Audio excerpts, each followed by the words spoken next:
আজকে সকালবেলায় কুয়াশা এখনও সরছেই না। এখন প্রায় 8:30 বাজে। ওই তো আস্তে আস্তে সূর্য হয়তো উঠতেছে। দেখি ঘরে গিয়ে নাফসানের জন্য কী নাস্তা বানানো যায়। আর আজকে নাফসানও সকাল সকাল উঠে পড়েছে ঘুম থেকে। এই যে আমার সাথে সাথে এখানে চলে এসেছে। তুমি কেন আসছো? হ্যাঁ, ঠান্ডা? নাফসান, ঠান্ডা লাগে? তুমি দুন্দুল পারবা? গাছে তো দুন্দুল নাই। এই যে দুন্দুল ছিঁড়ে ফেলছি, শেষ দুন্দুল। হ্যাঁ, গাছে দুন্দুল নাই। এইদিকে আবার অল্প কিছু কলা হয়েছে, নিচে কলা থোকটা দেখা যাচ্ছে। এই জায়গায় আবার আরেকটা কলা গাছ, এর মধ্যে ভালোই কলা হয়েছে। এগুলা পাকতে পাকতে দেখা যাক, শেয়ার করতে পারিনি আপনাদের সাথে। এইদিকে আবার নাফসানের জন্য দুধের মধ্যে একটু ওটস ভিজিয়ে নিয়েছি।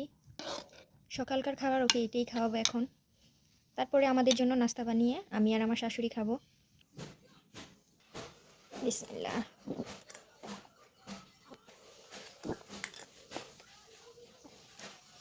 এইদিকে চলে আসলাম ফুলকপি, একটা টমেটো, একটা পেঁয়াজ, ধনেপাতা, কাঁচামরিচ নিয়ে একটু নুডলস রান্না করব। সকালবেলা আজকে ভাবছি একটু সুন্দর করে নুডলস রান্না করে খাই। সাথে ডিমও নিয়েছি একটা, আর দুইজনের জন্য দুইটা মিষ্টার নুডলস নিয়েছি। আমি আর আমার শাশুড়ি মাই নুডলস আজকে খাবো, ওই জন্য 2 প্যাকেট নিয়েছি দুইজনের জন্য। চলুন রান্না শুরু করা যাক, কাটাকাটি করে নিই। এদিকে অল্প একটু কফি নিয়েছিলাম, ফুলকপি, ওগুলো একটু কেটে নিলাম। এখন এটা সিদ্ধ বসিয়ে দেবো। হালকা একটু সিদ্ধ করে নিই কপিটা। এই যে ধনেপাতা, কাঁচামরিচ, পেঁয়াজ এবং টমেটো সব কিছুই কেটে নিয়েছি। এখন রান্না করব। এইদিকে মনে হয় কফিটাও সিদ্ধ হয়ে গেছে। এইদিকে পরিমাণ মতন তেল দিয়ে দিয়েছি।